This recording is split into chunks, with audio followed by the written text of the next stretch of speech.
Ngayon po ay araw ng mga ama. At ang inyo pong nakikita ang imahin ni San Vicente Ferrer. At sa araw po na ito ay makikita natin at may kakausapin po tayo para sa kanyang damdamin ngayong araw ng mga ama.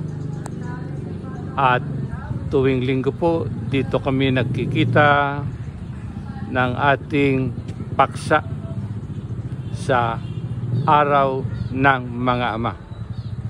At ito po ay si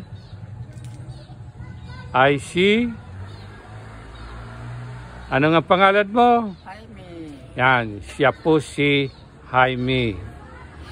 Tuwing linggo po narito siya at nakakaraos siya sa buhay-buhay, sa tulong ng mga may maawaing puso.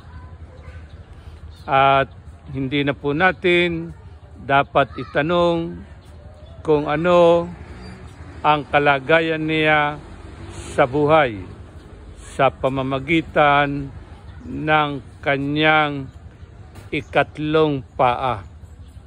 Ito po ang kanyang ikatlong paa. Jaime, yung bang kalagayan mo na yan ay mula pagkabata mo pa? Ay, hindi. Ha? Hindi po. Maliit pa ko noon kay 5 taon. Oh. 6 na taon na magkagaling. Oh. Anong Napulyo sa... naging biktima ka ng pulyo? O sa sapa. Albutan. Saan? Sa sapa. Sapa ng ano? Sa ilog. Sa ilog. Pinuhuli ko yung mga hipong mapupula. Inaalisan ko lang galamay. Pinaglala ko ito ay mga gagalaog pala yun. Ay, nagtamaan ka, limang taong gulang ka. 6. Nag-aaral. Mag-aanim. Oo, nag-aaral ako ng graduan. Ay, nung ikaw ba nagkaroon ng asawa? Ay, ngayon lang ako nagkasawa. Nung 20 anyos na ako. 20-year-old ka na mag-asawa. 30 na pala. 30. O sige, sabihin natin 30 na. Oo. Ganyan na ang kalagayan mo. Oo. Nagkaroon ka ng kasama sa buhay. Nagkaroon kayo ng anak. Sa kabila ng kalagayan mo, may babaeng nagmahal sa iyo. May sumama sa ibang lalaki naman. At nagbago ng isip. Sumama sa ibang lalaki. Medyo mapakilakas siya, Jaime. Sumama sa ibang lalaki naman. Yung babaeng niya, nagtaray. Ay kami nasa 7 taon na magkapisa noon. 7 taon. Nagkanak ako ng isa sa kanya. Ay ngayon nakikita mo pa yung... Yung babae nakikita-kita pa sa housing. Saan ba yung housing? Maubas, may Sabang. Nakikita mo o may nagsasabi lang sa iyo? Oo, may nagsasabi, yung barkada ko. Ay yung anak mo? Ay hindi na nakikita, nakatiyatago. Ay doon nag-aaral din. Nang magbago ng kaisip kasama sa kanyang pag-alis. Maliit pa nung ako iwanan noon, nasa nagpakaanak pa. Nakaanak pa. Baka nasa 3 buwan lang. Ay bakit mo sinabi na umalis? Anong dahilan? Ay, sumama nga sa lalaki. Sumama sa ibang lalaki.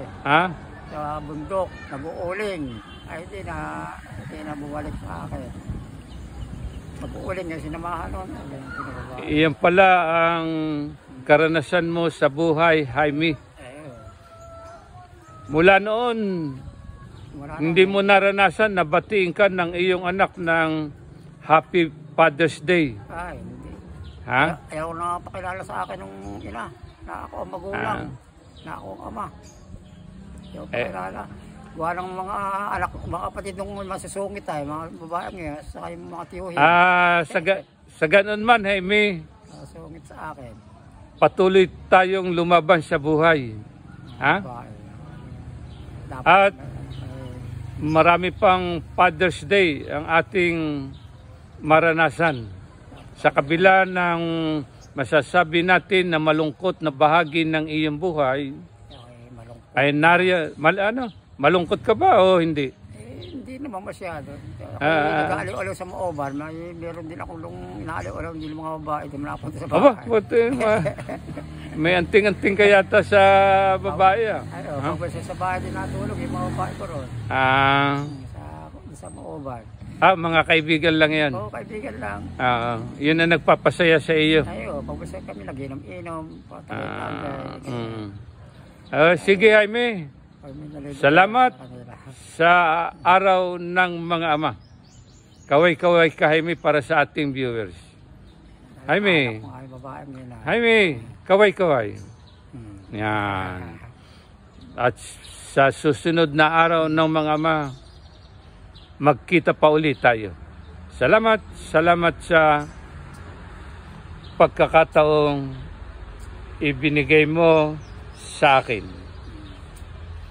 Sana lahat ng ama sa mga pagsubok sa buhay ay maging matatag. Katulad mo, Jaime. Salamat.